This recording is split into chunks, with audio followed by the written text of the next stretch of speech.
Bonjour, cette semaine je vous propose un article intitulé « Erreurs stratégiques des entreprises ». En fait, je vais développer dans cet article la problématique de la concurrence à l'intérieur de l'entreprise et essayer de mettre l'accent sur le fait que la concurrence n'est pas à l'intérieur mais à l'extérieur de l'entreprise. Le monde du travail reste encore un lieu de concurrence interne pénalisante pour les salariés, les clients et la direction.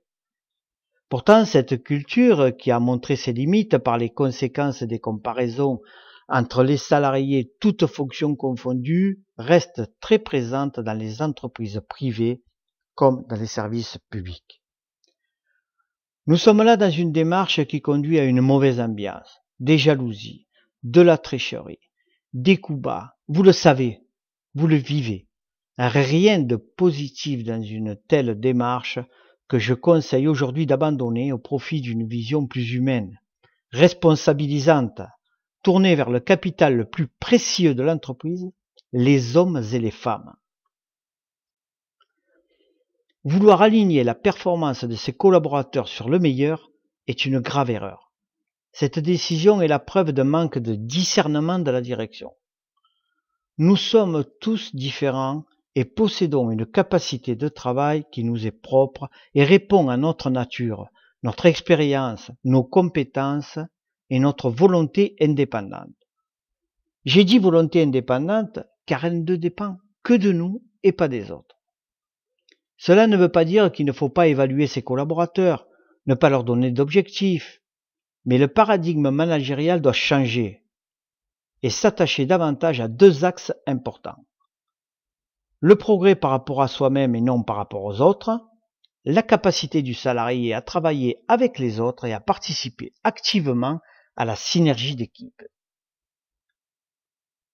Pour le premier, le progrès par rapport à soi-même et non aux autres est en effet bien plus vertueux et efficace que de créer une concurrence interne. Concurrence dévastatrice, calquée sur le sport, où tous les coups sont permis, la tricherie, le dopage, le sabotage. Le monde de l'entreprise devient, si l'on conserve la concurrence interne, un champ de bataille, avec de la tricherie, des coups bas, du sabotage, des rumeurs, et ceci dans une logique de trois perdants. Tout le monde est perdant. Les salariés, les clients ou les patients s'il s'agit d'un service de santé, et l'entreprise. Mais nombreuses sont encore les directions du privé et du public qui sont dans ce style de fonctionnement et ne font que constater impuissants à la déliquescence de leur entreprise ou de leur service. Les énergies qui sont déployées par les salariés pour avoir de meilleurs résultats que leurs collègues, par les managers pour évaluer leurs collaborateurs les uns par rapport aux autres et préparer des entretiens, l'aubaine offerte aux syndicats en leur donnant les moyens de monter au créneau parce que l'on met maladroitement des salariés en compétition sont néfastes à l'entreprise.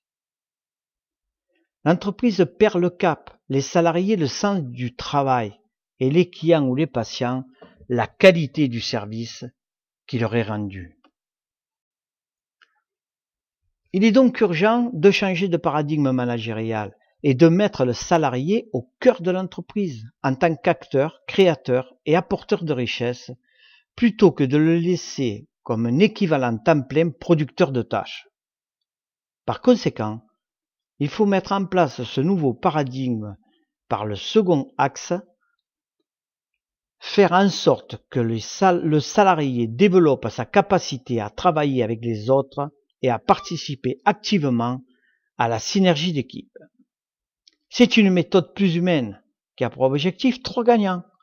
Les salariés, les clients ou les patients, s'il s'agit d'un service de santé, et l'entreprise.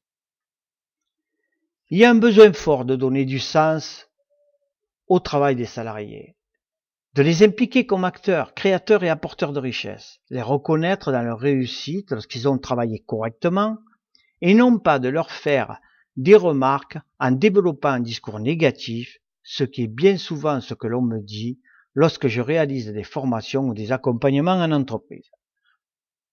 donner des objectifs de progrès aux salariés pour qu'ils puissent mesurer leur propre performance sans se comparer aux autres. Le plus important est qu'ils puissent se comparer à eux-mêmes et appréhender leur propre progrès. Le manager devra, lui, demander de travailler avec ses collègues et non d'être en compétition avec eux, car il faudra bien que s'installe une nouvelle culture, celle qui conduit à réussir ensemble, parce que le manager aura su créer par ses postures, sa communication, son savoir-être et savoir-faire, une stratégie gagnante basée sur la synergie et non sur l'individualisme. Il faut claironner haut et fort que la compétition n'est pas à l'intérieur de l'entreprise, mais à l'extérieur. Tout doit être fait pour que l'entreprise devienne un champ d'entente au service de la performance, un lieu de partage du savoir, de la communication vraie, de l'entraide, de la synergie, dans un milieu où l'interdépendance des services impose de nouvelles règles, celles de la solidarité professionnelle.